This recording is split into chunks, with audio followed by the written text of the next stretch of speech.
The difference between the present ages of Arun and Deepak is 14 years. அப்போ அருணோட ஏஜும் தீபக்கோட ஏஜும் அருண் தீபக்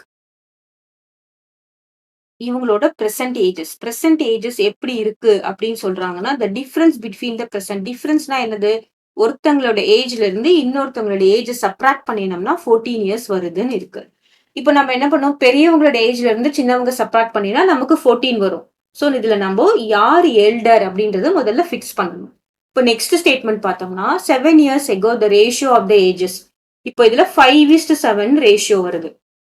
இப்போ ஒரு ratio எக்ஸ்ன்னு எடுத்துக்கிட்டோம்னா இது 5x 7xன்னு இருந்தா கூட 7 தானே பெரிய நம்பர். அப்போ 7 யாருக்கு கோயின்சைட் ஆகுது பாத்தீங்கன்னா Deepak. Deepak will be the elder one. சரியா, நமக்கு ஏஜ் நெகட்டிவ்ல வராது, கன்ஃபியூஸ் ஆகக்கூடாது அப்படின்றதுனால தீபக் என்னது எல்டர் ஒன். இப்போ என்ன கொடுத்துருக்காங்க, difference between the ages of Arun and Deepak அப்படின்னா என்ன அர்த்தம், தீபக் ஏஜ்ல இருந்து அருணோட ஏஜை நம்ம சப்ராக்ட் பண்ணினோம்னா அவங்க 14 இயர்ஸ் வருது. கிளியரா? இப்போ நம்ம என்ன பண்ணலாம், தீபக்கோட ஏஜை எக்ஸ்ன்னு எடுத்துக்கலாம். சரியா, தீபக்கோட ஏஜ் எக்ஸ்னா இதுல இருந்து அருணோட ஏஜ் சப்ராக்ட் பண்ணினா நமக்கு 14. அப்போ அருணோட ஏஜ் என்ன வரும் பாருங்க, எக்ஸ், இந்த பிளஸ் 14 இங்க வந்தா -14, இந்த அருண் இங்க போயாச்சு. அப்போ எக்ஸ் -14 ஈக்குவல் டு அருணோட ஏஜ். சரியா, இது எக்ஸ் ஒய்ன்னு கூட நம்ம வச்சுக்கலாம். சார் நிறைய வேரியபிள் வைக்க வேண்டாம் அப்படின்றதுக்காக நான் அப்படியே தீபக் அருண் நேம் எழுதுறேன். இப்போ அருணோட ஏஜ் என்னன்னு பாத்தீங்கன்னா எக்ஸ் -14. கிளியரா, தீபக் ஏஜ் எக்ஸ்ன்னு எடுத்தோம்னா அவங்க ஏஜ்ல இருந்து 14 இயர்ஸ் சப்ராக்ட் பண்ணினா நமக்கு அருண் ஏஜ் கிடைக்குது. அதுதான் ஃபர்ஸ்ட் ஸ்டேட்மெண்டோட மீனிங். இந்த டிஃபரன்ஸ்னு வரும்போது நீங்க யார் எல்டர்ன்றத ஃபிக்ஸ் பண்ணணும். அப்படியே மாத்தி போட்டீங்கன்னா ஆன்சர் மைனஸ்ல வரும். 7 years ago அப்படின்னா என்ன அர்த்தம், 7 years ago. இப்போ இருந்து 7 இயர்ஸ் முன்னாடி அப்படின்னா என்ன பண்ணணும், 7 இயர்ஸ் சப்ராக்ட் பண்ணணும்.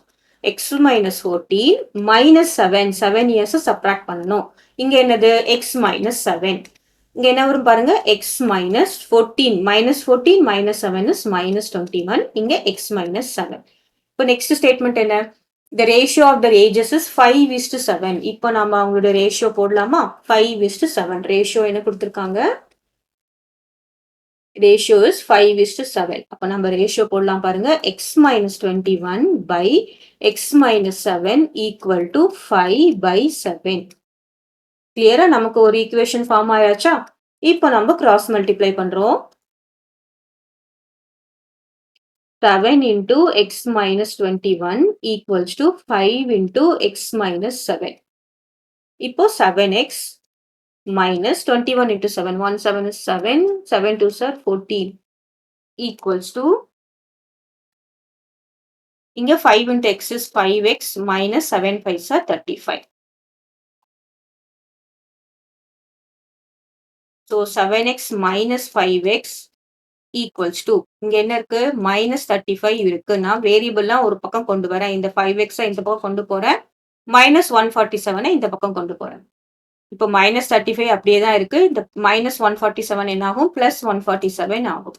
7x minus 5x is 2x, which is equal to 147 minus 35, 211. So 2x is 1112. X equals to 112/2. நம்ம கேன்சல் பண்ணா 1 2 is 2, 5 2s are 10, 6. So x equals to 56 years. So நம்ம எதை எக்ஸா எடுத்திருக்கோம், தீபக்கோட ஏஜ் தானே நம்ம எக்ஸா எடுத்திருக்கோம். இப்போ என்ன கேட்டிருக்காங்க, what is Deepak percentage. Okay, தீபக்கோட பெர்சன்டேஜ்ல நம்ம எக்ஸா எடுத்திருக்கோம். x equal to 56 years. 56 years answer இருக்கா. So answer is D, 56 years.